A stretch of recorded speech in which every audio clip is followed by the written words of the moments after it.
आपका टाट में ये अंतिम बचाव चल रहा था, यानी कि प्राइवेट, ये आपका व्यक्तिगत जो साधारण अपवाद है उसमें आपका अंतिम डिफेंस या बचाव पढ़ाया जा रहा था, सम्मत या कंसेंट। और सम्मत शब्द को हमने आपका आईपीसी में भी कि सम्मत के बारे में आईपीसी में प्रावधान आपका 87 से लेकर 92 तक है। और 87 पिछले गया था इक्वालिटी नॉन फिट आपका किस धारा में दिया गया, माने किस सेक्शन में समाहित है, तो 87। सम्मत के बारे में आपका संविधान में बताया गया था, फिर कॉन्ट्रैक्ट में बताया गया, और अब आपका अपकृत्य में चलना है। यानी कि अपकृत्य में कंसेंट या सम्मति आपका एक डिफेंस है, अर्थात एक बचाव है।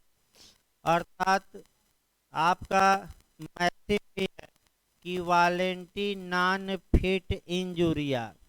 वालेंटी नॉन फिट इंजुरिया का मतलब ये हुआ कि जो व्यक्ति किसी कार्य को करने के लिए सम्मत या रजामंदी देता है और उसकी रजामंदी से अगर वह कार्य किया जाता है तो भले उसे कोई नुकसान पहुंचा हो, लेकिन वह व्यक्ति अपकृत विधि के तहत मुकदमा चलाकर मुआवजे की मांग नहीं कर सकता। का मतलब ये हुआ कि अगर किसी व्यक्ति की सम्मति से किसी दूसरे व्यक्ति ने कोई कार्य किया है और उस व्यक्ति को क्षति हुई है, तो सम्मति प्रतिवादी को एक अच्छा बचाव देगी। और जब वादी प्रतिवादी के खिलाफ मुकदमा करेगा तो प्रतिवादी ये बचाव ले सकता है कि इस कार्य के लिए वादी ने कंसेंट दी थी। कंसेंट का मतलब ये हुआ कि वादी रजामंद था कि प्रतिवादी ये कार्य करे, और जब रजामंदी से हमने कार्य कर दिया है, प्रतिवादी को नुकसान पहुंचा है, तो ऐसी दशा में वादी किसी मुआवजे का नहीं होगा। यानी कि कुल मिलाकर आप ये कह सकते हैं अपकृत में कि वालेंटी नॉन फिट इंजुरिया, यानी कि जो व्यक्ति सम्मत देता है या किसी कार्य को करने के लिए अपनी रजामंदी देता है, अगर उसकी रजामंदी से वह कार्य किया जाए और उसको नुकसान हो तो कानूनन उसे नुकसान नहीं माना जाएगा, क्योंकि मैक्सिम ये है कि वालेंटी नॉन फिट इंजुरिया, यानी कि जो व्यक्ति सम्मति देता है उसे कोई क्षति नहीं होती। अब ये सिद्धांत आपका बताया गया वालेंटी नॉन फिट इंजुरिया। अब इस पर आपका कह सकते हैं कि सम्मत के आवश्यक तत्व क्या है, कब सम्मत बचाव नहीं देगी। अगर सम्मति अवैध है, प्रपीड़न द्वारा प्राप्त की गई है या धमका कर पाई गई है, तो वह सम्मति बचाव नहीं देगी। तो इसी को आपका डिटेल में देखना है। यानी कि पॉइंट बताया गया कि जो व्यक्ति सम्मति देता है, आपका कह सकते हैं कि उसे कोई नुकसान नहीं होता। इसी को केस के माध्यम से पहले देखा जाए, उसके बाद आपका ये अपवाद भी देखना है। तमाम चीजें बैठिए भाई। देखिए आपका कल लास्ट ये है, थोड़ा बड़ा ये बचाव है, यानी कि ये जो प्रावधान है काफ़ी विस्तृत है, इसीलिए लास्ट में रखा गया है कि वालेंटी नॉन फिट इंजुरिया को। देखिए इसमें आपका केस के माध्यम से शुरुआती दौर में, यानी कि 5 लाइन लिखना है, उसके बाद केस के माध्यम से चलना है और आपको ये दिखाना है कि वादी ने सम्मति दी थी और इस सम्मत के कारण वादी को क्षति हुई है तो उसे कानूनन कोई मुआवजा देय नहीं होगा। आइए पहले आपका कह सकते हैं कि दर्शक दीर्घा को देखा जाए, यानी कि दर्शकों को देखा जाए। एक साधारण उदाहरण एक दो दिया जाए और तब आपका लीगल तौर पे केस से चला जाए। देखिए साधारण उदाहरण में देखिए, मान लीजिए कोई व्यक्ति क्रिकेट का मैच देखने गया, क्रिकेट का, और एक बैट्समैन ने आपका छक्का मारा और एक दर्शक के सिर पर जाकर बाल लग गई और सिर उसका फूट गया।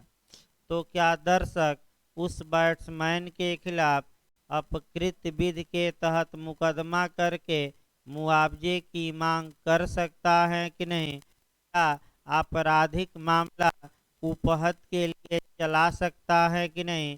ये समस्या है।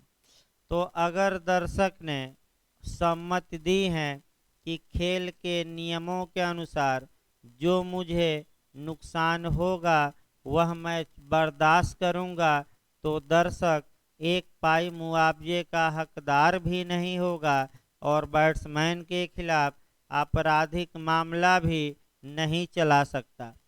तो भाई आखिर क्या दर्शक मुख से बोलकर सम्मति दिया है कि लिखकर सम्मति दिया है कि दर्शक का आचरण दिखाता है कि यह रजामंद था कि जो नुकसान होगा खेल के नियमों के तहत वह उसे बर्दाश्त करेगा? तो बोलकर नहीं, लिखकर दर्शक नहीं देते, बल्कि ये बाई कंडक्ट का मतलब इम्प्लाइड मतलब विवक्षित, यानी कि दर्शक के हाव भाव चाल चलन से ये दर्शित होता है कि दर्शक ने इस क्षति को सहने के लिए सम्मति दी थी और जो सम्मति देता है उसे नुकसान नहीं होता। तो क्या दर्शक बैट्समैन किया कि नहीं किया? नहीं किया भाई। और क्या आपका आपराधिक मुकदमा कर दिया दर्शक? कभी नहीं, क्योंकि दर्शक ने ऐसी क्षति को बर्दाश्त करने की क्या दे रखी है? सम्मति। दूसरा उदाहरण, पहले उदाहरण एक दो देखिए तब आपका और बताया जाएगा भाई, ताकि दिमाग में बैठे सम्मति के बारे में, तब तो डिटेल में चला जाए। आपका भारत के जो आपके बॉक्सर हैं, आपका खली जी, तो आपने देखा कि जब खली रिंग में उतरते हैं तो दूसरा बॉक्सर भी रहता है और दोनों बॉक्सर ये सहमत दिए रहते हैं कि खेल के नियमों के अनुसार अगर कोई चोट लगती है तो ऐसे जो माने आपका बॉक्सर हैं वह उन्हें बर्दाश्त करेंगे। तो आपका खली को चोट लगी थी और 36 टाँके लगे थे, पता ना अब 36 की 30 लगे थे, कई जगह चोट लगी थी। तो क्या दूसरे बॉक्सर के खिलाफ मुकदमा हुआ? नहीं, क्योंकि जब खेल के मैदान में आप उतरते हैं तो ये माना जाता है कि आपने आचरण से अनुमति दी है कि खेल के नियमों के अनुसार जो क्षति होगी हम क्या करेंगे? बर्दाश्त। अब दो पहलवान पहलवानी करने उतरे और एक पहलवान ने दूसरे को पटका और दूसरे का सिर चबूतरे से टकरा गया, दूसरा पहलवान मर गया। तो क्या पहले पहलवान ने मर्डर किया कि बाप का सम्मत का बचाव ले लेगा? ले लेगा, यानी कि इसमें कोई शक नहीं है। और ये सब जो आपराधिक मामलों में बचाव जाएंगे खेल या प्रदर्शन में, खेल के मामले में, ये आईपीसी की धारा 87 से कवर होंगे और अपकृत में चूंकि कोई धारा है ही नहीं, अतः सामान्य नियम के तहत इन्हें बचाव मिलेगा। लेकिन खेल जो खेला जा रहा है ये भी सतर्क रहना है, खेल नियमों के अनुसार होना चाहिए। अगर नियमों का उल्लंघन करके खेल खेला जा रहा है और तब चोट लगती है तो ऐसी दशा में वह व्यक्ति दंड का भागी होगा और मुआवजा भी वसूल सकता है। चोटिल व्यक्ति, तो एक उदाहरण खेल के नियमों का उल्लंघन करा दीजिए। मान लीजिए एक दर्शक था, नहीं एक बैट्समैन था, और वह हर एक बाल पर चूक जा रहा था, माने उसको बाल मार ही नहीं पा रहा था। तब तक जनता या जो दर्शक थे हूटिंग करने लगे, तो बैट्समैन चिढ़ गया और दर्शक दीर्घा में आया और दो दर्शकों को बैट से क्या किया, मार दिया। तो बताइए क्या खेल के नियमों के अनुसार क्षति पहुंचाया कि विपरीत? तो दंड का भागी होगा कि नहीं होगा, और मुआवजा भी वसूला जा सकता है। क्यों? क्योंकि आपका बैट्समैन ने खेल के नियमों के विपरीत कार्य किया। अगर यही बैट्समैन छक्का मारा रहता और जाकर उस दर्शक के सिर पर गेंद गिरती और सिर फट जाता, तो ये खेल के नियम के अनुसार क्षति होती। इसके लिए किसी भी हाल में जिम्मेदार, फिर सेक्शन भी याद रखिए, आईपीसी का सेक्शन कवर करेंगे 87 से, और टाट में तो कोई सेक्शन है नहीं, तो वालंटी नॉन फिट इंजुरिया। देखिए अब आगे बढ़ा जाए भाई, उदाहरण 2-3 आपको बता दिया गया। अब जो कानूनी केस है उसके माध्यम से चलना है। पहला केस हम बता रहे हैं, हाल बनाम बुकलैंड्स ऑटो रेसिंग क्लब, हाल वर्सेज बुकलैंड ऑटो रेसिंग क्लब। देखिए इसमें क्या हुआ, वही दर्शक दीर्घा वाला आएगा। भाई कारों का रेसिंग हो रही थी, जैसे कि आपका रेसिंग होती है, मैंने कार का, उसको रेसिंग ही कहते हैं ना। कि तो भाई आपका नोएडा या गाजियाबाद में बना भी है, मैंने यूपी में, क्या रेसिंग ही कहते हैं ना कि उसको और कुछ। कार की रेसिंग हो रही थी और उस रेसिंग में दो कारें मैंने आपस में टकरा गई और एक कार जाकर दर्शक दीर्घा में पहुंच गई और कुछ दर्शकों को चोट लगा। तो जो दर्शक थे वह कार चालक के खिलाफ मुकदमा किए और मांग किए कि हमें मुआवजा दिलवाया जाए। न्यायालय ने ये कहा कि जब आप कार की रेसिंग देखने गए थे तो आपने अपने आचरण से इस बात की सहमति दी थी कि जब कार रेसिंग के दौरान अगर कार उछलकर आपके सिर पर आ जाए और जो क्षति होगी आप बर्दाश्त करेंगे।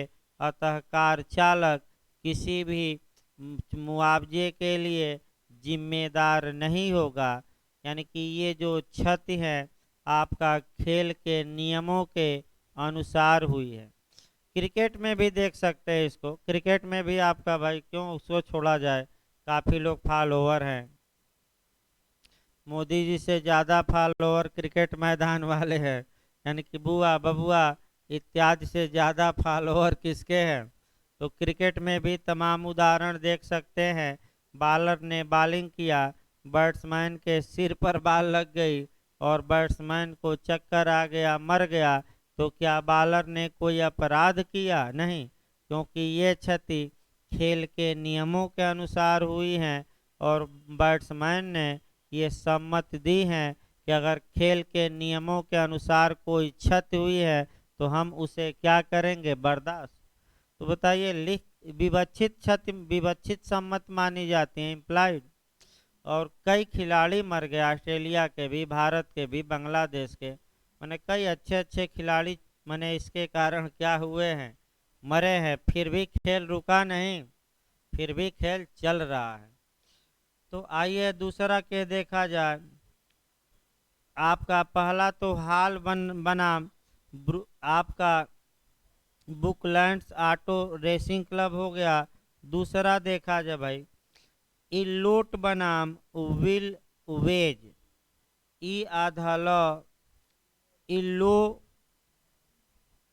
इलोट वर्सेज आपका विल केज। देखिए इसमें क्या हुआ, इसमें एक व्यक्ति ने आपका कह सकते हैं कि चोर बंदूक लगाई। अब चोर बंदूक समझिए होती क्या है। जैसे कि आपका चोर बंदूक होती क्या है, इसको पहले देखिए। देखिए, बाहरी कोई व्यक्ति उसके घर में न आए, इसके लिए लोग चुपके से चोर बंदूक लगाते हैं। और जैसे ही कोई व्यक्ति दबे पांव आपका आता है, तो अगर उसके चोर बंदूक पर पैर पड़ता है तो फायर हो जाती है, यानी कि उसमें से गोली निकलेगी और आपको क्या करेगी, घायल। जैसे कि आप आजकल सुने होंगे कि लोग घर के किनारे किनारे बिजली का तार दौड़ा देते हैं, ताकि बिजली का तार रहेगा तो कोई बदमाशी नहीं करेगा, यानी कि आपका बिजली का तार रहेगा तो कोई अंदर प्रवेश करने की जरूरत नहीं करेगा। आपका देख सकते हैं बॉर्डर पर भी, सीमा पर भी, भारत पाकिस्तान की सीमा पर भी बिजली के तार लगाए गए हैं, ताकि आतंकवादी आपका घुस न पाए। आप फिल्मों में भी देख सकते हैं, तार का कहानी तमाम फिल्में हैं जहां की तार लगाए जाते हैं ताकि बाहरी व्यक्ति घुस न पाए। जंगलों में भी लगाए जाते हैं भाई। और आपका जो संरक्षित वन या उद्यान होते हैं, अगर ये हैं कि जानवर कूद के भाग सकता है, तो आपका बिजली के करंट के तार दौड़ाए जाते हैं, लेकिन उसमें करंट हमेशा नहीं रहता, यानी कि करंट आता जाता रहता है। उसका फायदा ये होगा कि अगर किसी जानवर को करंट लगा भी तो कुछ देर के लिए करंट रहता है, फिर गायब हो जाता है। तमाम मने आपका नियम है।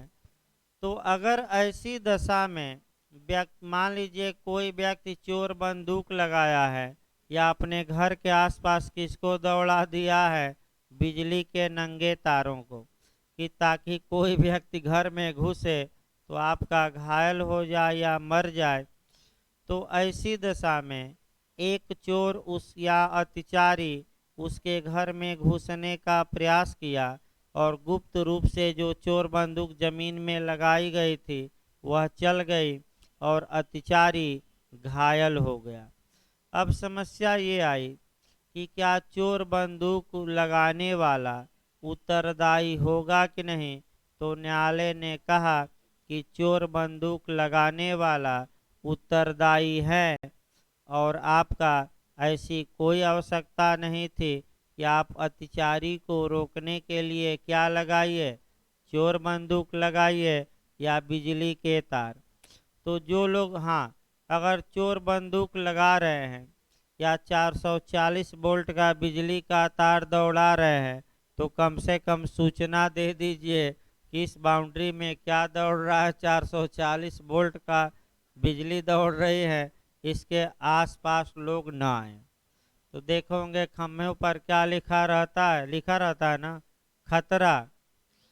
तो ये आपका अगला देखिए भाई, सम्मत या कंसेंट की प्रतिरक्षा के लिए निम्नलिखित बातें साबित करनी पड़ेंगी। देखिए क्या क्या साबित करना पड़ेगा।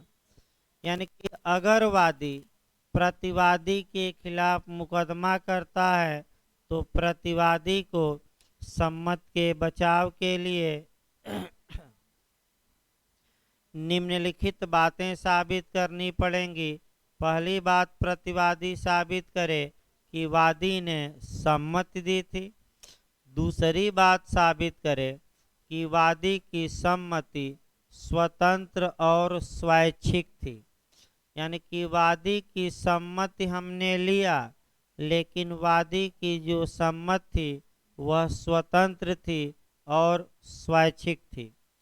जहाँ तक स्वतंत्र और स्वैच्छिक की बात है, अर्थात वादी के साथ न तो हमने फ्रॉड करके सम्मत ली, न धमकी देकर ली, न प्रपीड़न देकर ली, न तथ्य का भ्रम दिखाया, यानी कि न ही लालीपाप दिखाया। लालीपाप कहा जाता है। तथ्य का भ्रम का मतलब क्या, लालीपाप दिखाना सामान्य भाषा में। न ही लालीपाप हमने दिखाया और न ही इनको धमकाया, और इन्होंने जो सम्मति दी थी वह स्वतंत्र और क्या थी, स्वैच्छिक, अनैच्छिक नहीं। अगर अनैच्छिक रहेगी तो प्रतिवादी को कोई बचाव नहीं मिलेगा। जिस कार्य के लिए इन्होंने सम्मति दी वही कार्य मैंने किया, ये भी दिखाना पड़ेगा। हम बाहर जाकर कार्य नहीं किए और ऐसी सम्मति अभिव्यक्ति या विवक्षित थी, फिर भी इनको क्षति हो गई, अतः मैं जिम्मेदार नहीं होऊंगा। क्यों? क्योंकि वालेंटी नॉन फिट इंजुरिया, यानी कि जो व्यक्ति सम्मति देता है उसे कोई क्षति होती है कि नहीं, तो आपका जवाब रहेगा कि उसे कोई क्षति नहीं होती। अब आगे देखा जाए भाई आपका, अगर सम्मति अवैध कार्य के लिए दी गई है तो क्या वह सम्मति बचाव देगी? नहीं। यानी कि सम्मति किस कार्य के लिए दी गई हो, अवैध नहीं, विधि विरुद्ध नहीं, बल्कि किस कार्य के लिए, वैध। याद रखिए, अवैध में नहीं बचाव देगी। अब इसी से एक आपका और नियम निकलता है, साइंटाई नॉन फिट इंजुरिया, और बिहार में पूछा भी गया था, इसका अर्थ पूछा गया था, साइंटाई नॉन फिट इंजुरिया। साइंटाई नॉन फिट इंजुरिया का मतलब हुआ कि केवल ज्ञान का मतलब सम्मति नहीं होती, अर्थात केवल नॉलेज, केवल ज्ञान है, इसका मतलब ये नहीं हुआ कि वह रजामंदी या कंसेंट या सम्मति भी दे दिया है। फिर एक बार देखिए, बिहार में पूछा जा चुका है भाई, साइंटाई नॉन फिट इंजुरिया का अर्थ बताइए। तो अर्थ आपका क्या लगाएंगे कि ज्ञान का मतलब सम्मति नहीं होती। इसका मतलब ये हुआ कि प्रतिवादी को नॉलेज था, लेकिन वादी के नॉलेज मात्र से ही यह नहीं माना जा सकता कि वादी ने नुकसान सहने की भी क्या दी है, रजामंदी। अर्थात ज्ञान का मतलब सम्मति नहीं होता। तो बिहार आयोग ने बनाया कि कौन मैक्सिम बचाव देगी, वालेंटी नॉन फिट इंजुरिया बचाव देती हैं कि साइंटाई नॉन फिट इंजुरिया। बिहार में ये क्वेश्चन बना है, तो साइंटाई नॉन फिट इंजुरिया बचाव नहीं देगी, तो बचाव कौन देगी, वालेंटी नॉन फिट इंजुरिया। फिर एक बार समझिए, अगर प्रवादी को इस बात का नॉलेज या ज्ञान या जानकारी थी कि इस कार्य से उसे नुकसान हो सकता है, तो क्या ये मान लिया जाएगा कि वादी ने उस नुकसान को सहन करने की सम्मति दे दी है? नहीं, क्योंकि नॉलेज या ज्ञान का मतलब कंसेंट नहीं होता, नॉलेज का मतलब कंसेंट नहीं। और इसी पर आपका केस देखना है, और देखिए पहला केस आपका जो महत्वपूर्ण है पूछा जाता है, स्मिथ बनाम बेकर का केस है। देखिए भाई आपका स्मिथ वर्सेज बेकर का केस, ये केस काफ़ी महत्वपूर्ण है आपका, स्मिथ वर्सेज बेकर। देखिए इस केस में क्या हुआ था, थोड़ा सतर्क रहना भाई, काफ़ी महत्वपूर्ण केस है, यानी कि ये मुख्य वाद है स्मिथ बनाम बेकर का। इस केस में आपका देखिए श्रमिक नीचे काम करते थे और ऊपर क्या होता था, उनके ऊपर से कोयला, उसको क्या बोलते हैं भाई, जो रोपवे बोलते हैं क्या, नहीं, जैसे कि आपका रोपवे बोला जाता है आने जाने के लिए। जैसे कि दो पहाड़ी हैं, तो दोनों पहाड़ी के बीच, माने दोनों पहाड़ी पर आपका तार बांध दिए गए और उसी में आपका छोटे छोटे डब्बा जैसा रहता है, या तो आदमी बैठ कर जाता है, या सामान भेजा जाता है, और ग्रिल बना रहता है, अपना आता जाता रहता है। उसको एक तो रोपवे भी बोला जाता है उसे। कई जगह दुर्घटना भी हो गई थी। हाँ हाँ, लेकिन केबल कार या रोपवे भी बोला जाता है, आदमी आता जाता है, हर एक जगह बन गया। जैसे उत्तराखंड जाएंगे, वैष्णो देवी या कहीं भी जाइए तो अब बन गया है। आप पैदल नहीं जाना चाहते तो डायरेक्ट यहाँ से क्या करिए, पहुँच जाइए। हाँ, तो आइए फिर उसी को देखिए भाई। मैंने नीचे से ऊपर जाइए या एक पहाड़ी से दूसरे पहाड़ी पर कूदना नहीं है। देखिए बता दे रहा हूँ भाई, नहीं तो पता लगा कि देखिए भाई, एक बार समझ लीजिए, नहीं हो सकता है भाई लोगों को ना। देखिए आगे भाई, देखिए मान लीजिए ये दो पहाड़ी है और बीच में आपका कह सकते हैं खाई है। तो ऐसी दशा में ये होता है कि इन दो पहाड़ियों पर माने यहाँ एक तार बांध दिया गया, यहाँ एक तार बांध दिया गया, और इस तार के माध्यम से या तो माने ट्राली लगा दी गई, या तो व्यक्ति जाते हैं या सामान जाता है। तो इस उदाहरण में भी यही हुआ था। कोयले की खदान थी और आपका ये लगा था, और यहाँ से टाली गुजरती थी, लेकिन और नीचे श्रमिक काम करते थे। मैंने श्रमिक उसके नीचे काम करते थे। कब टाली अगर गिर जाती, श्रमिकों को इस बात का नॉलेज था कि अगर टाली से हल्का सा इधर उधर हुआ तो कोई पत्थर या कोयला गिरेगा और उसका सिर और क्या होगा, फूट जाएगा या चोट लगेगी। तो क्या श्रमिकों को इस बात का ज्ञान था कि हो सकता है कि टाली से क्या हो, कोई कोयला या पत्थर गिर जाए और उसे चोट लग जाए? तो क्या श्रमिकों ने चोट बर्दाश्त करने की सम्मति भी दे दी थी? नहीं। यानी कि इसका मतलब ये हुआ कि श्रमिकों को नॉलेज था, जानकारी थी इस बात की कि आपका कोयला या पत्थर गिर सकता है ट्राली से। इसका मतलब ये नहीं हुआ कि श्रमिकों ने उस क्षति को बर्दाश्त करने की सम्मति दी है, क्योंकि सांटाई नॉन फिट इंजुरिया, यानी कि ज्ञान का मतलब ये नहीं होता कि वह क्षति सहने की क्या दे दिया हो, सम्मत। तो मुआवजा पाया। अगला देखिए भाई, आपका सम्मति के अपवाद चलने हैं। अपवाद का मतलब ये हुआ कि जहां कंसेंट कोई बचाव नहीं देगी, और भले ही व्यक्ति ने सम्मत से ही कार्य किया हो, लेकिन वह दूसरे व्यक्ति से मुआवजा पा सकता है। तो आइए, आपका कब कब सम्मति बचाव प्रतिवादी को नहीं देगी? यदि प्रतिवादी ने वादी की सम्मति कपट से पाई हो। कैसे पाई हो? फ्रॉड करके, या धमकी देकर पाई हो, या तथ्य का भ्रम दिखाकर पाई हो, या प्रपीड़ित यानी कि धमकी हो गया। तो ऐसी दशा में प्रतिवादी सम्मत का बचाव नहीं ले सकता। दूसरी बात जो सबसे महत्वपूर्ण है, जहां रक्षण के मामले हैं, सुरक्षा का मामला है, वहां भी कंसेंट कोई बचाव नहीं देगी।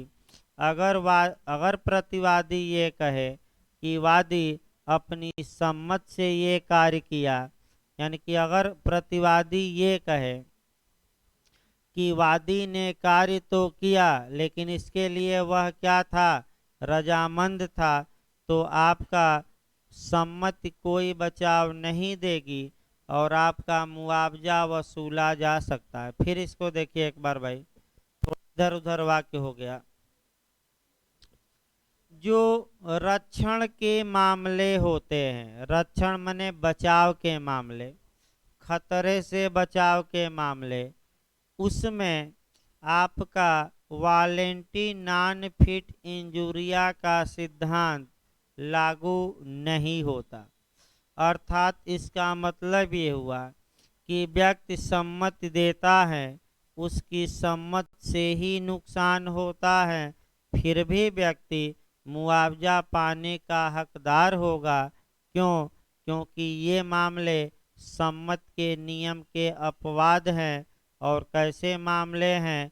आपका बचाव के या रक्षण के। तो कभी आपका घोड़ा भड़का दीजिए, तो कभी गाय को भड़का दीजिए और रक्षा कराइए, तो वही केस याद करना है। देखिए भाई, पहला case hence versus Harwood, Bihar पूछा जा चुका है, ये बिहार में आ चुका है भाई। Hence versus Harwood.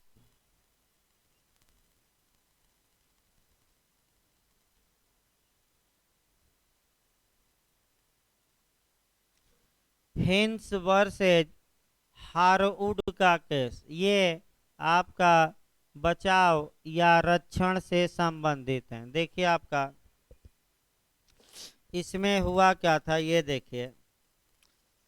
एक व्यक्ति अपना घोड़ा गाड़ी छोड़ दिया था, यानी कि आपका भीड़ भाड़ के वाले इलाके में घोड़ा गाड़ी को छोड़ दिया था।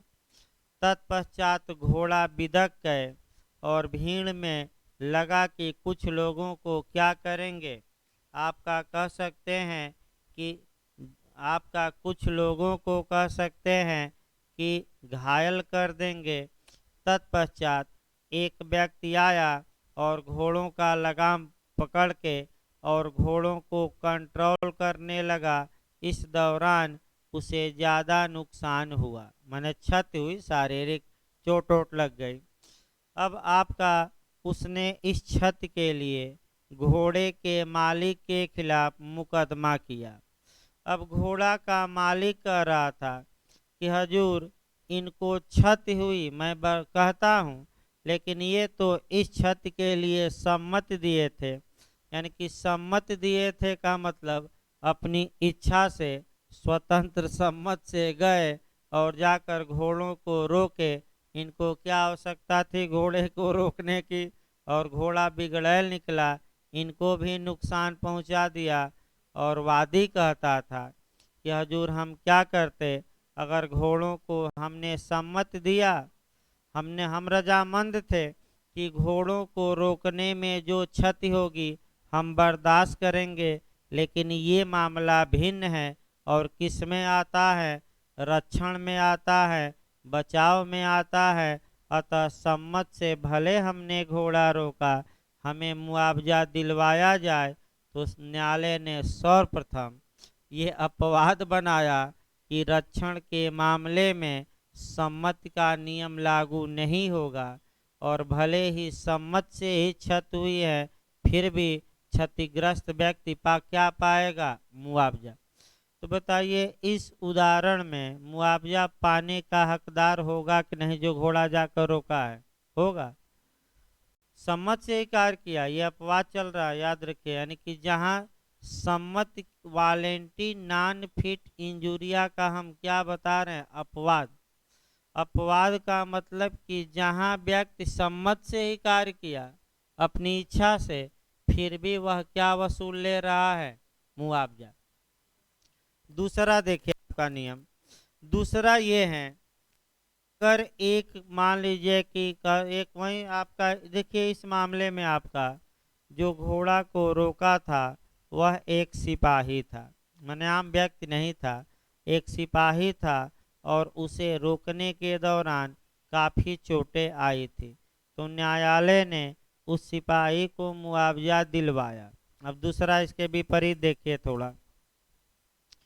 मान लीजिए कोई जानवर है या घोड़ा है और आपका सार्वजनिक स्थान या भीड़ भाड़ में नहीं है, और वह घोड़ा बिगड़ैल हो गया, और घोड़े को माने घोड़े के बिगड़ैल होने के कारण समाज के किसी व्यक्ति को क्षति की कोई आशंका नहीं है, और जाकर एक व्यक्ति बहादुरी दिखा रहा है और बहादुरी दिखाकर घोड़े को क्या कर रहा है? कंट्रोल में। और उसी दौरान घोड़ा दुलत्ती मारा और वह गिर गए, पैर और टूट गया। तो बताइए, क्या ऐसे मामलों में मुआवजा मिलेगा कि नहीं? नहीं मिलेगा। क्योंकि ऐसे मामले रक्षण में कहाँ आ रहे हैं भाई। जब घोड़े से किसी को खतरा तो आप जबरदस्ती जाकर बहादुरी दिखाएंगे, कंट्रोल, ये तो जबरदस्ती की बात हुई। लेकिन यही घोड़ा भीड़ भाड़ इलाके में रहता, बारातों रात में रहता जैसे कल बताया गया, और वहाँ बिगड़ैल हो जाता, यानी कि अनकंट्रोल हो जाता, और दो चार बाराती पकड़ते, क्षति होती, तो यह रक्षण का मामला माना जाता। यानी कि जानवर ऐसा होना चाहिए जिससे कि अब खतरा उत्पन्न हो गया हो। अगर किसी जानवर से कोई किसी को खतरा नहीं तो जबरदस्ती जाकर, और आपका कहा जाता है कि जबरदस्ती जाकर सिर पत्थर में लड़ाइए, फोड़ लीजिए, तो कोई मुआवजा नहीं पाएगा व्यक्ति। तो जबरदस्ती नहीं भाई, खतरा उत्पन्न हो गया तब। इसके बाद आपका कह सकते हैं कि ये तो आपका ये कटलर बनाम यूनाइटेड डेयरीज लिमिटेड का केस है। ये जो मैं बताया आपका कटलर का केस है भाई, कटलर वर्सेज यूनाइटेड आपका डेयरीज लिमिटेड। अब आइए आपका, अगर व्यक्ति ने सम्मति दिया है तो ऐसी दशा में आपका यह जरूरी है कि जो व्यक्ति कार्य कर रहा है वह सम्यक सतर्कता और सावधानी से कार्य करे। अगर सम्मति दी गई है और सम्मति पाने वाला व्यक्ति उचित सतर्कता और सावधानी से कार्य नहीं करता तो सम्मति कोई बचाव नहीं देगी। अब तीन चार उदाहरण देखिए जहाँ की सतर्कता क्या बरती गई है, कम। डॉक्टर का के पहले ने डॉक्टर को सम्मति दी कि आप हमारा ऑपरेशन करिए, और जो क्षति ऑपरेशन के दौरान होगी मैं उसे बर्दाश्त करूंगा, क्योंकि वारंटी नॉन फिट इंजुरिया, यानी कि जो सम्मति देता है उसे कोई क्षति नहीं होती। तो आप जाइए अस्पताल में भर्ती कराइए किसी को, तो पहले पूरा अस्पताल क्या लिख के एक पर्चा थमा देगा, बना बनाया मॉडल, और कहेगा कि भरिए, और भरते समय उसमें देखिए एक बार लिखा रहेगा कि अगर कोई नुकसान हो गया मरीज को तो अस्पताल इसके लिए जिम्मेदार नहीं होगा। अब समस्या ये है कि आपने सम्मति दे दिया, या मरीज स्वस्थ है तो वह दे दिया, या मरीज अस्वस्थ है देने लायक नहीं है तो उसके घर वालों ने दिया। तो ऐसी दशा में अब क्या डॉक्टर का क्या कर्तव्य है कि सम्मत पा लिए तो मनमाना करें, कि उचित सतर्कता और सावधानी बरत कर इलाज करें। तो आप देखे होंगे कई जगह निकलता है कि डॉक्टर साहब ने औरत का ऑपरेशन किया और पेट में रुमाल छूट गई, कभी तो कभी कैंची छूट गई थी, तो कभी कपड़ा ही छूट गया था, और आपका फिर से ऑपरेशन करना पड़ा।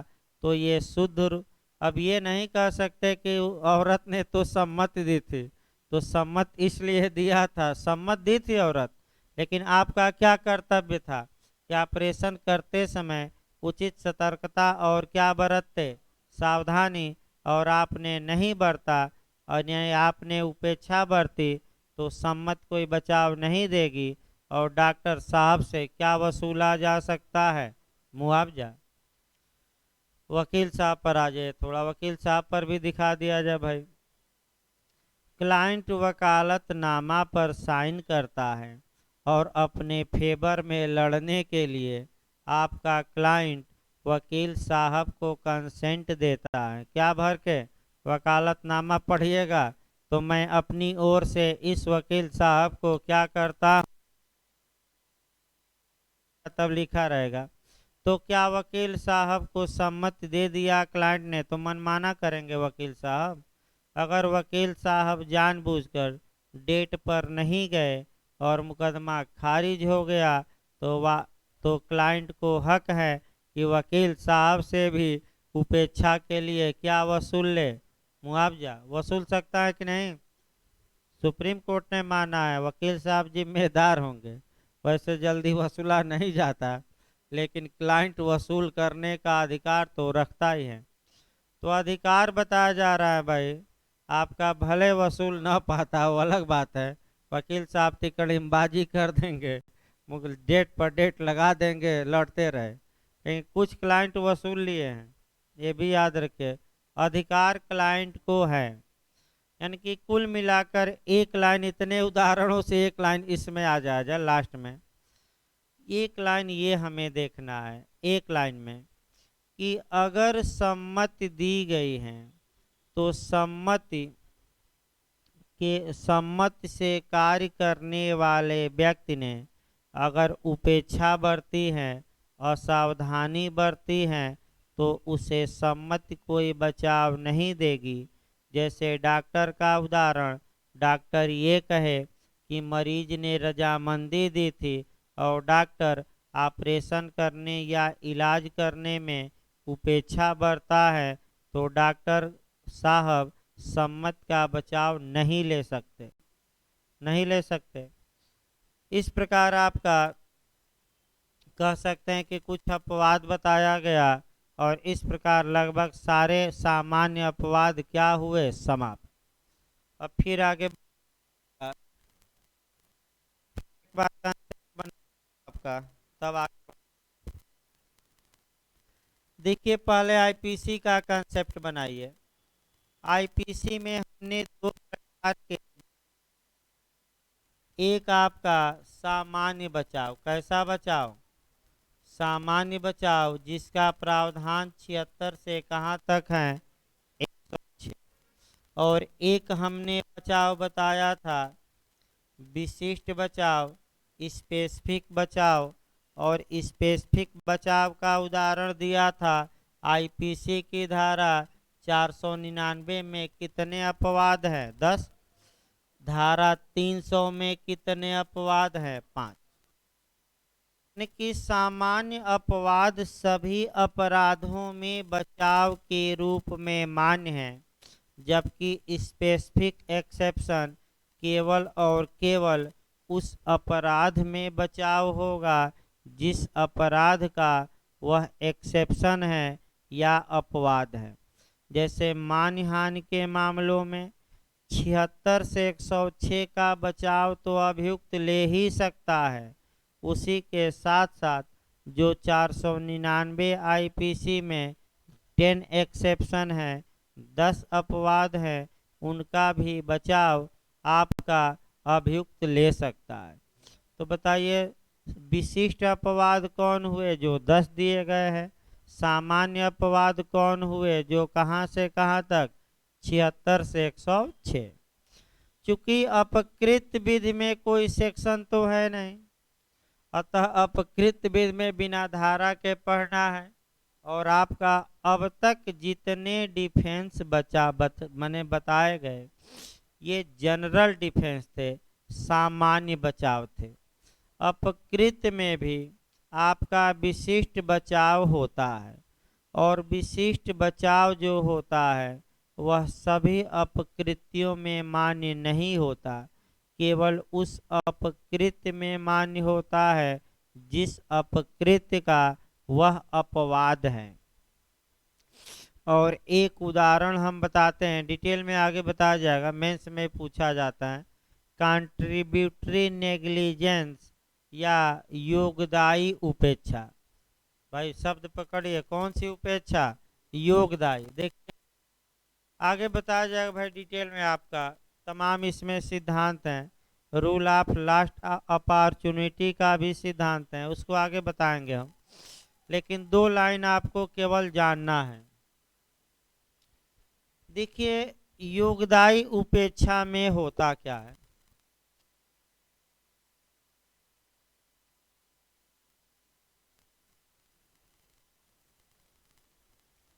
या इसको इंग्लिश में कहते हैं कंट्रीब्यूटरी नेग्लिजेंस। थोड़ा अच्छे से समझिए इसको। जहां प्रतिवादी तो उपेक्षा, देखिए आपका ये योगदायी उपेक्षा एक विशिष्ट बचाव है, सामान्य नहीं। कैसा बचाव, विशिष्ट। ये बचाव केवल और केवल नेग्लिजेंस या लापरवाही या उपेक्षा के अपकृत्य में ही प्रतिवादी ले सकता है, सब में नहीं, केवल किस टाट में, उपेक्षा, अभी बताना है उपेक्षा, उपेक्षा लंबा चलेगा थोड़ा, उपेक्षा के अपकृत्य में ही ले सकता है, ये याद रखना है। उपेक्षा होती क्या है, तो किसी व्यक्ति पर किसी कार्य को करने के लिए विधिक कर्तव्य हो और सावधानी बरतने का कर्तव्य हो, व्यक्ति ने उतनी सतर्कता और सावधानी नहीं बरती जितनी उसे बरतनी चाहिए, और दूसरे व्यक्ति को क्या हो गया, नुकसान, तो हम कहेंगे कि व्यक्ति ने उपेक्षा बरती है। जैसे कि वकील साहब का भी अभी 3-4 उदाहरण बताया गया। वकील साहब को चाहिए था कि क्लाइंट का जब केस लिए हैं तो प्रत्येक डेट पर न्यायालय में क्या होते, हाजिर, लेकिन वकील साहब ने अपने कर्तव्य का निर्वहन नहीं किया, डेट पर हाजिर नहीं हुए और मुकदमा खारिज, यानी कि वकील साहब उपेक्षा बरते। तो उपेक्षा का मतलब ये हुआ कि आपका जो कर्तव्य था और उस कर्तव्य को आप निभाने में असावधानी बरते हैं। जैसे डॉक्टर वाला भी उदाहरण, डॉक्टर का क्या विधिक कर्तव्य था कि ऑपरेशन करते समय सावधानी बरते कि न बरते, और सावधानी नहीं बरता और मरीज को क्या पहुंच गया, नुकसान, तो हम कहेंगे कि डॉक्टर ने उपेक्षा बरती।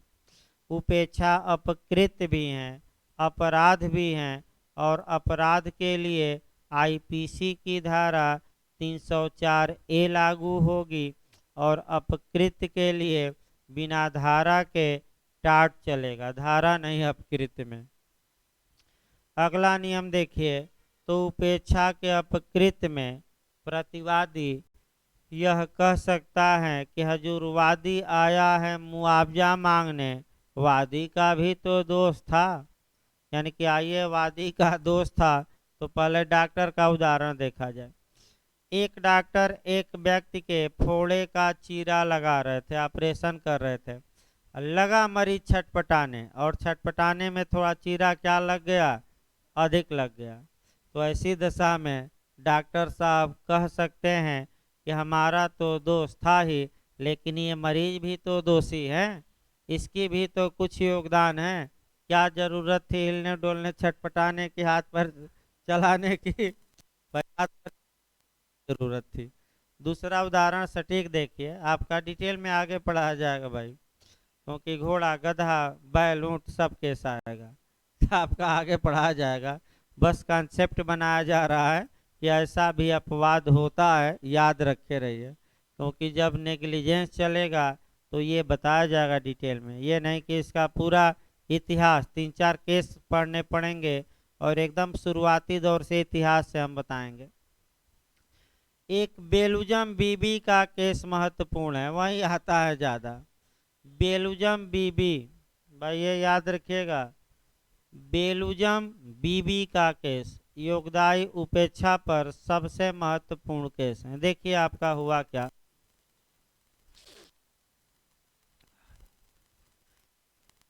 इस केस में क्या होता है पहले समझिए।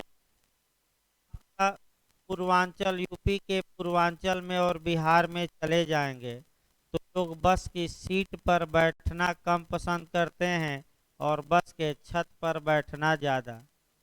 मैं बता दूं कि बस के ऊपर बैठना ज़्यादा, जैसे हम भी बलिया के ही रहने वाले हैं, तो उधर के लोग बस के ऊपर बैठना ज़्यादा पसंद करते हैं और निचली सीट पर कम करते हैं, इसमें शक नहीं है, शौक है कि हम कहाँ बैठेंगे, सिर के ऊपर, छत्ता पर ही, छत्ते पर नहीं भाई, छत्ता पर, तो छत पर बैठेंगे। तो ऐसी दशा में एक यात्री छत पर बैठा था, ड्राइवर मना किया कि न बैठिए, फिर भी बैठ गया। अब ड्राइवर जब बस ले जा रहा था तो एक जगह दूसरी बस को या ट्रक को पास दिया और बस को पटरी से नीचे उतारा, तो ऊपर खतरा भी रहता है छत पर बैठने से, ऊपर आपका कह सकते हैं कि एक पेड़ की डाल निकली थी और सिर में लगी और सीधे वह नीचे आ गया यात्री, और 1-2 दिन बाद क्या हुआ, मर गया। तो उसकी पत्नी बेलुजम बीबी ने ड्राइवर और बस के मालिक के खिलाफ उपेक्षा के लिए मुकदमा किया। तो ड्राइवर और बस का मालिक कह रहा था कि हजूर ठीक है, ड्राइवर बस को पटरी से नीचे ले गया, हम तो दोषी है, ठीक है ड्राइवर ने गलती किया, लेकिन ये भी तो दोषी है, इनको क्या जरूरत थी छत पर बैठने की, नीचे बैठते। यानी कि प्रतिवादी का दोष तो होता है, लेकिन वादी का भी क्या होता है, दोष। तो जितना दोष वादी का होगा, मुआवजा उतना माइनस किया जाएगा और माइनस करके दिया जाएगा। इस केस में दोनों का दोष 50-50 माना गया। तो अगर 2 लाख मुआवजा दिलवाना हुआ तो बेलुजम बीबी को 2 लाख नहीं मिलेगा, कितना, 1, क्योंकि 50% दोष उसके पति का भी था। तो बताइए ये जो अपवाद है ये सामान्य है कि विशिष्ट? विशिष्ट केवल किस अपकृत्य में लिया जाएगा, उपेक्षा। इसी को हम क्या कहते हैं, कंट्रीब्यूटरी नेग्लिजेंस, यानी कि योगदायी उपेक्षा। भाई एक बार और याद रखिए, आपराधिक मामलों में योगदायी उपेक्षा कोई बचाव नहीं है। ये केवल किस में बचाव है, सिविल में। ये पूछा गया था, सतर्क रहना, आपराधिक में नहीं। ये केवल किस में बचाव है, सिविल में। ये नहीं कि आईपीसी में बचाव दिलवा दीजिएगा, आईपीसी में ये बचाव नहीं है कि ये भी दोषी थे। भाई आपका इस प्रकार आपका सारे एक्सेप्शन लगभग बता दिए गए। बड़ा चैप्टर था सबसे ज्यादा भाई। समय है कि नहीं भाई? तो 10-12 मिनट ब्रेक ले लीजिए भाई, तब आपका लगातार बहुत लंबा नहीं चल सकता। तो 10-12 मिनट रेस्ट ले लीजिए, तो एक नया चैप्टर टाट का उठाते हैं, और वह चैप्टर आपका होगा ज्वाइंट टाट फीचर्स, यानी कि संयुक्त अपकृत्यकर्ता। एक क्वेश्चन बनता है ज्वाइंट टाट फीचर्स, संयुक्त। तो अगला चैप्टर उठाते, 10-12 मिनट।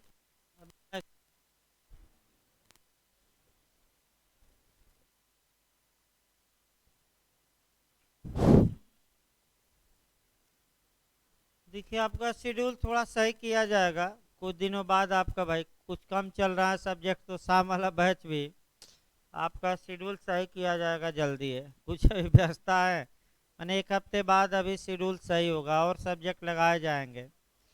और शाम वाला बैच भी प्रयास किया जाएगा कि 4 बजे से 7, 7:15 तक चले, 3 सब्जेक्ट चले कम से कम, ताकि भाई आपका यूपीजे आ जाएगा, उधर बिहार एपीओ मेंस भी हैं। तो जो शाम को लोग आ रहे थे वो भी परेशान किए हैं कि शाम को और एक सब्जेक्ट आपका बिहार एपीओ मेंस वाला भी लगाया जाए, तो कुछ सब्जेक्ट 1-2 निकल जाए। आपका टाट प्रयास किया जा रहा है तेजी से। अब सुबह वाला तो चल ही रहा है भाई एपीओ का, नहीं तो 7:30 बजे अगले हफ्ते से। थोड़ा इस समय, इस हफ्ते संभव नहीं है भाई इस हफ्ते थोड़ा डिस्टरबेंस ज़्यादा है। और आपका नहीं तो एक टाइम भाई आइए और एक टाइम आप वीडियो देख लीजिए। प्रयास ये किया जाए कि सेम सब्जेक्ट चले, 1-2 अंतर रहे। एक अंतर रहेगा नहीं तो सेम सब्जेक्ट चलेगा, ताकि लोग दोनों टाइम ना आए। क्योंकि भाई इतना लंबा सुबह क्लास चलता है कि शाम को आना सबके बस की बात नहीं है। सुबह 1:30 बजे घर पर जाएंगे तो तुरंत आना 4 बजे मुश्किल है। तो आपका चूंकि यूपीजे भी अगले माह आ जाएगी, तो भी हमें देखना है, बिहार एपीओ भी देखना है। तो थोड़ा बैलेंस बनाकर अब चलाया जाए, ताकि यूपीजे के पहले शाम वाले बैच में भी आपका यूपीजे का सिलेबस समाप्त हो जाए। सुबह वाले में कोई दिक्कत नहीं है, सुबह में 4-4, 5-5 सब्जेक्ट चल रहा है, 4 सब्जेक्ट, और वो हर हाल में समाप्त हो जाएगा पहले ही। लेकिन शाम वाले में आपका चूंकि बिहार एपीओ स्पेशल चला था 2 माह, इसलिए थोड़ा आपका डिले हुआ है।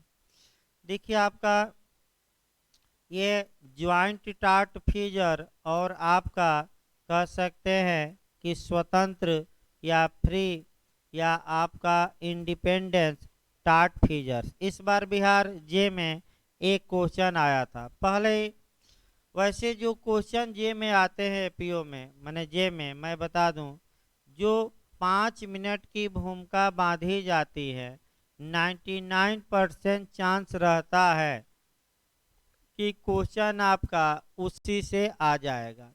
और बिहार में इस चैप्टर से जो क्वेश्चन आया था वह जो मैं 2-4 मिनट बताऊंगा उसी से आया था।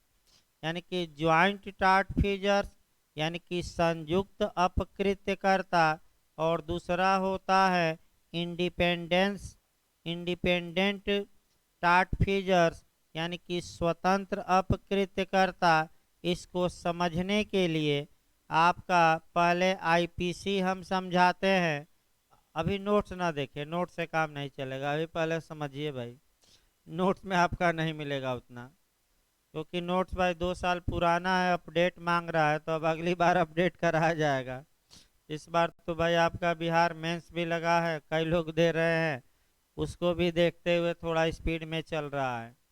तो आपका इसके पहले की संयुक्त अपकृत्यकर्ता और स्वतंत्र अपकृत्यकर्ता पढ़िए, आपको शुद्ध रूप से आईपीसी की धारा 34 जाननी पड़ेगी। आईपीसी की धारा अगर 34 आपको आ गई तो मानकर चलिए कि संयुक्त अपकृत्यकर्ता और स्वतंत्र अपकृत्यकर्ता भी आपको दिमाग में आ गया। वहां से पहले दिमाग लगाइएगा, कहाँ से? आईपीसी से। तो पता ना बिहार में पूछा गया था कि नहीं, यूपी में तो हमेशा एक क्वेश्चन 34 से आता है। आपका यूपी जे में आया था, मैंने केस पूछा था ना, एक क्वेश्चन आता है हमेशा यूपी जे और यूपी एपीओ में, बता दिया जाए। यूपी जे में ये आया कि धारा 34 में किस सन में संशोधन किया गया, ये यूपी जे में आया है। तो 1870 यानी कि 1870 में। जब एपीओ में आया तो एपीओ में ये केस पूछा कि प्रतिनिधिक दायित्व का सिद्धांत सर्वप्रथम किस केस में नहीं, आपका मैंने आपका संयुक्त दायित्व, भाई गलत हो गया, उसको सुधारा जा रहा है। संयुक्त दायित्व का सिद्धांत यानी कि प्रिंसिपल ऑफ ज्वाइंट लाइबिलिटी का सिद्धांत सर्वप्रथम किस वाद में माने प्रतिपादित किया गया? तो आर वर्सेज क्रूज के वाद में। किस वाद में? यानी कि जे में संशोधन आया था और एपीओ में केस आया था, याद रखिए। और बिहार एपीओ में भी आईपीसी की धारा 34 से आपका केस आया, और आगे भी मेंस में बिहार एपीओ में एक क्वेश्चन निश्चित बनेगा, चाहे जिस एंगल से बन जाए। आपका झारखंड ने बना दिया ज्वाइंट लाइबिलिटी, यानी कि जो आर बनाम क्रूज का केस था, मेंस में आया था, और बिहार एपीओ में भी आएगा, वो तो पढ़ाया जाएगा आगे। लेकिन धारा 34 में है क्या? धारा 34 आईपीसी में कॉमन इंटेंशन, कॉमन इंटेंशन यानी कि सामान्य आशय, और एक होता है सिमिलर इंटेंशन। सिमिलर इंटेंशन का मतलब होता है समान आशय, जमीन आसमान का अंतर है, याद रखिएगा, एक ना मान लीजिएगा। कॉमन इंटेंशन का मतलब कि सामान्य आशय, और सिमिलर इंटेंशन का मतलब कि समान आशय। तो सामान्य आशय और समान आशय होता क्या है, ये आपको पहले समझना है। तो धारा 34 में कौन सा आशय है? कॉमन इंटेंशन, यानी कि सामान्य आशय समान नहीं काम करेगा। तो सामान्य आशय का मतलब क्या हुआ? मस्तिष्कों का पूर्व मिलन, मस्तिष्कों का पूर्व मिलन, बीएचयूएलएलए में आया था ये, प्रवेश परीक्षा में। पूर्व निर्धारित योजना या पूर्व साठगांठ या पूर्व निर्धारित योजना या मस्तिष्क का पूर्व मिलन, इसका मतलब ये हुआ कि अगर ए और बी पहले से ही माइंड मेकअप किए हैं और योजना बना लिए हैं, उस योजना के अनुसरण में चाहे ए कोई कार्य करता है या बी कोई कार्य करता है, तो उस कार्य के लिए भले ए कार्य किया हो, लेकिन उस कार्य के लिए बी भी जिम्मेदार होगा। इसका मतलब ये हुआ कि करे कोई और भरे कोई और, लेकिन कब जिम्मेदार होगा? जब पूर्व निर्धारित योजना के अनुसरण में यानी कि कार्य किया गया हो, अपराध किया गया हो। देखिए आपका ए बी तथा सी तीन व्यक्ति थे और तीनों पहले से योजना बनाए कि चलो डाक खाने को लूट लिया जाए, और योजना बनाकर डाक खाने में आए। ए डाक खाने से बाहर खड़ा हुआ, बी तथा सी दोनों डाक खाने में घुसे, कैशियर से पैसा छीनने लगे। कैशियर ने विरोध किया तो सी ने कैशियर को गोली मार दी और बी तथा सी दोनों फरार हो गए। और जो ये गेट कीपरी का काम कर रहा था ए, यहीं पकड़ा गया। तो ए कह रहा था कि मैं तो मात्र खड़ा था। तो क्या प्रसाद या पंजीरी बट रही थी कि वहाँ आपका हैंडबिल बट रहा था कि खड़े थे? तो आपका पूछा गया था BHULL में कि जो व्यक्ति मात्र खड़ा रहता है और अपनी बारी की क्या करता है, प्रतीक्षा, वह भी अपराध में शामिल माना जाएगा। और अपराध किया सी ने, और चूंकि कॉमन इंटेंशन तीनों का था, यानी कि पहले से तीनों क्या बना कर आए थे, योजना, तो भले सी ने कैशियर को गोली मारी हो, कैशियर की हत्या के लिए बी भी उत्तरदायी होगा और ए भी। कौन कौन उत्तरदायी होंगे? हत्या के लिए जिम्मेदार होगा कि नहीं होगा? बी होगा कि नहीं होगा? सी तो होगा ही।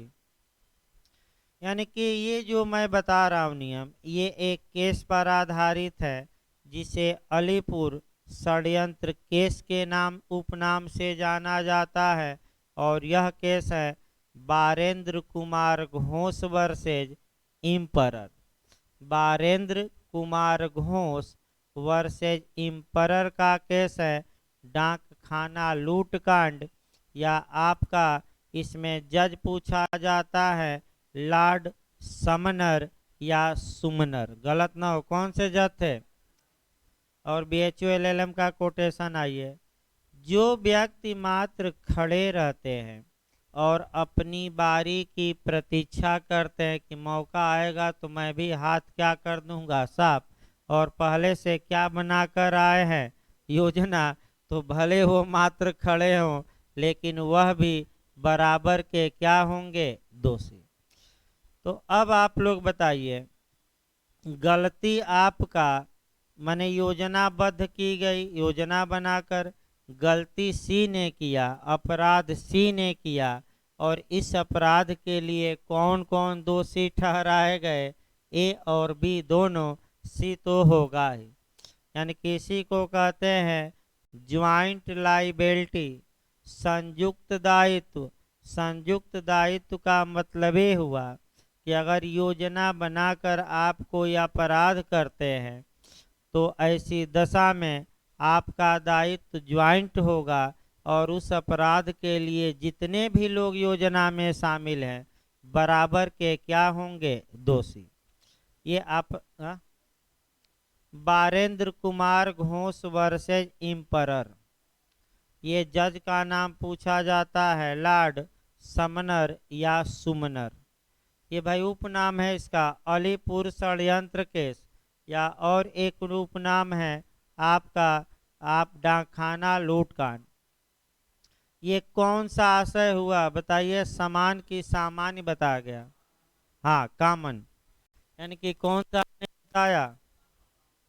सामान्य या कॉमन ये हुआ। अब समान आशय देखिए, समान आशय में इरादा दोनों का एक रहता है लेकिन मस्तिष्क का पूर्व मिलन नहीं होता। दिमाग में रखिए, समान आशय में इरादा एक रहेगा लेकिन व्यक्ति पहले से योजना बनाकर कार्य नहीं करेगा तो 34 लागू नहीं होगी। और जो व्यक्ति जितना कार्य किया है केवल और केवल उतने कार्य के लिए ही वह उत्तरदायी होगा, दंडित होगा। और पूछा भी जाता है कि सामान्य आशय और समान आशय में अंतर किस केस में बताया गया, तो महबूब शाह वर्सेज इम्परर। समान आशय और सामान्य आशय में अंतर किस केस में, केस गलत न हो, महबूब शाह वर्सेज इम्परर के वाद में। जज का नाम यूपी बना चुका है कई बार, justice lord Madhavan Nair. Justice lord Madhavan Nair.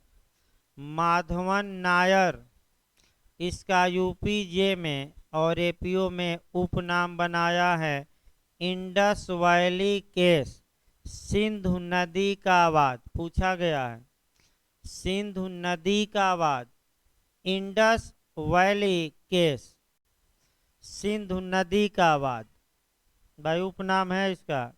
देखिए इसमें क्या हुआ और आप लोग खुद बताइएगा कि सामान्य आशय था कि नहीं, यानी कि पहले से माइंड मेकअप था कि नहीं।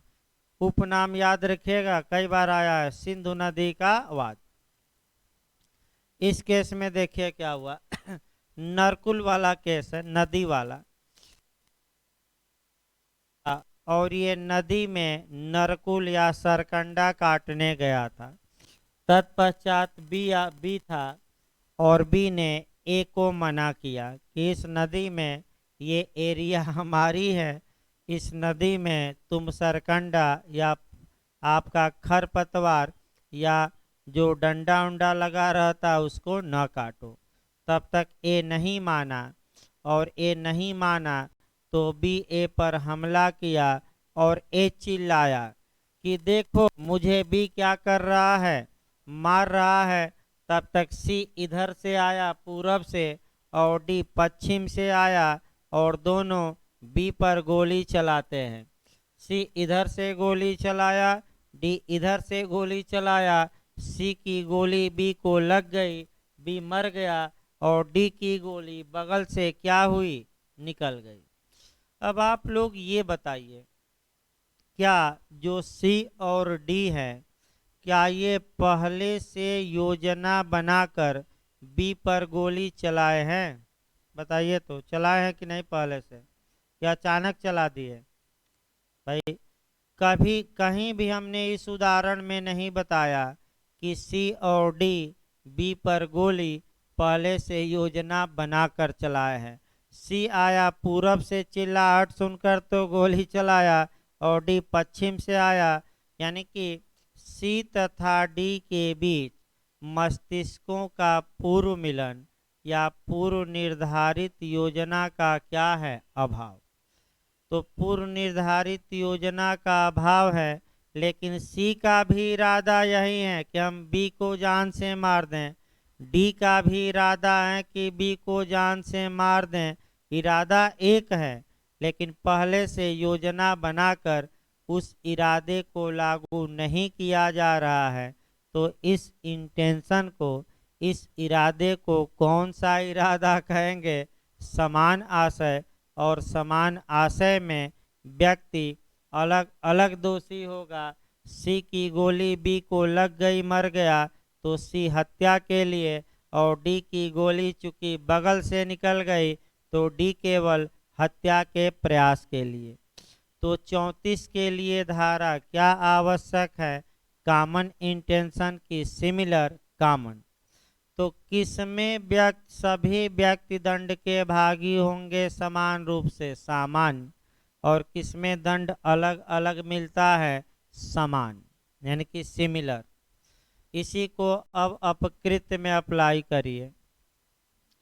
जब दो या दो से अधिक व्यक्ति एक ही एक ही अभिकल्पना के तहत या पूर्व निर्धारित योजना के तहत किसी कार्य को करते हैं और उनमें से एक व्यक्ति के कारण क्षति होती है तो दोनों व्यक्ति उस क्षति के लिए जिम्मेदार होंगे।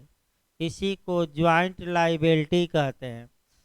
इसी को अगर ये समझ में ना आए तो बताइए, क्योंकि इसी तर्ज पर संयुक्त अपकृत्यकर्ता और स्वतंत्र अपकृत्यकर्ता आधारित है। अगर ये न समझ में आए तो भाई फिर बताया जाए। इसी पर सेम हम जिसको ना आए तो बताइए, बता जाए कोई नहीं, बता गया हो तो आगे बढ़ा जाए। जो ये सामान्य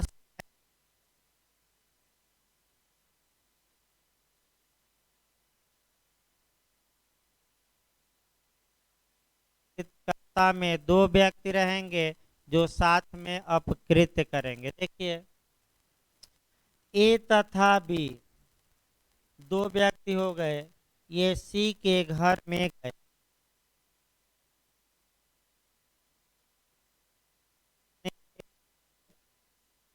सी के घर में आपका गैस में लीकेज है, छीजन कहा जाता है हिंदी में।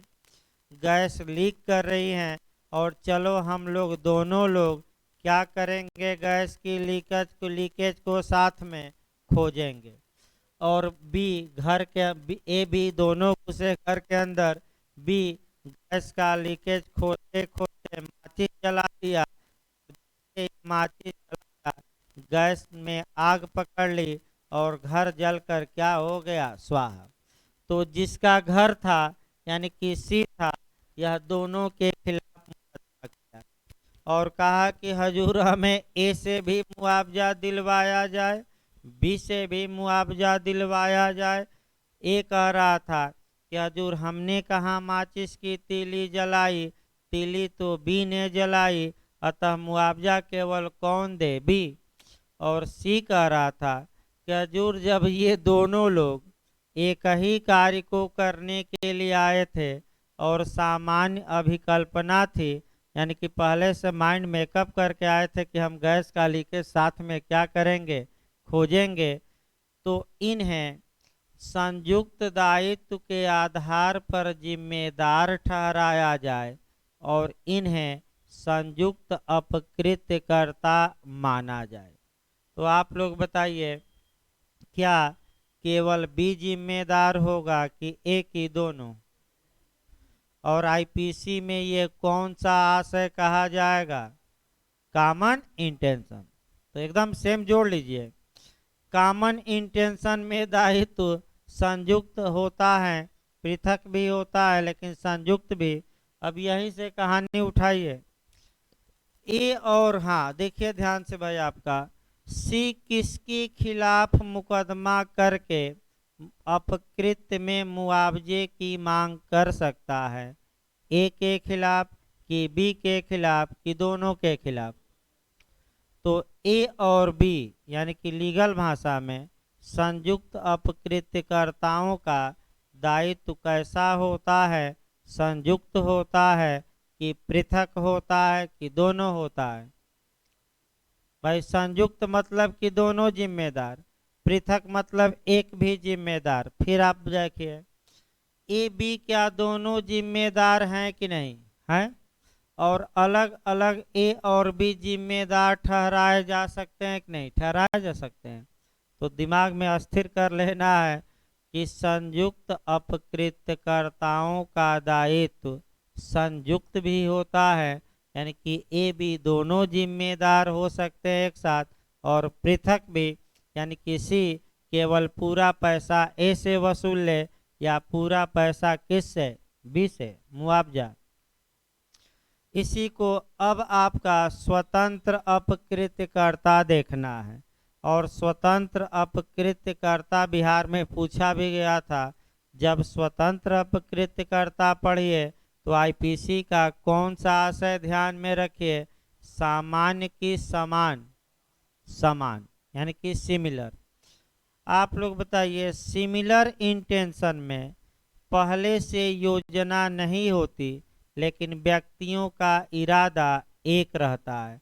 लेकिन जो ये माइंड होता है पहले से मिला रहता है कि नहीं? नहीं। तो व्यक्ति क्या, उनका दायित्व पृथक होता है कि संयुक्त की दोनों? तो महबूब शाह के केस में हमने क्या बताया? अलग अलग दायित्व बताया कि संयुक्त? अलग अलग। तो सेम स्वतंत्र अपकृत्यकर्ता जान लीजिए। देखिए स्वतंत्र अपकृत्यकर्ता क्या है। आपका मान लीजिए यह छोटी नौका है और इधर से एक बड़ी नौका आती है, इधर से एक बड़ी नौका आती है, और दोनों किसको टक्कर मार देती है? छोटी नौका को।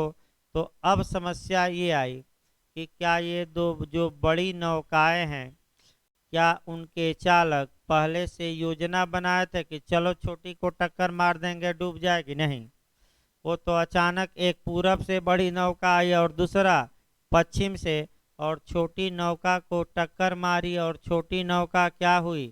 डूब गई। तो आप लोग बताइए, ये जो दो बड़ी नौकाएं हैं इन्हें संयुक्त अपकृत्यकर्ता कहा जाएगा कि स्वतंत्र? संयुक्त नहीं, क्या कहा जाएगा? स्वतंत्र। और स्वतंत्र अपकृत्यकर्ताओं का दायित्व कभी भी संयुक्त नहीं होता, बल्कि क्या होता है? सदैव स्वतंत्र, सेपरेट होता है, संयुक्त नहीं। यानी कि अलग अलग दोनों के खिलाफ मुकदमा होगा, एक साथ नहीं। यहीं बिहार जे में इस बार पूछा गया था कि स्वतंत्र अपकृत्यकर्ताओं का दायित्व स्वतंत्र होता है, पृथक होता है, स्वतंत्र एवं पृथक दोनों होता है, इनमें से कोई नहीं। तो स्वतंत्र अपकृत्यकर्ताओं का दायित्व कैसा होता है? केवल और केवल क्या? स्वतंत्र। और संयुक्त अपकृत्यकर्ताओं का दायित्व संयुक्त एवं पृथक। इसको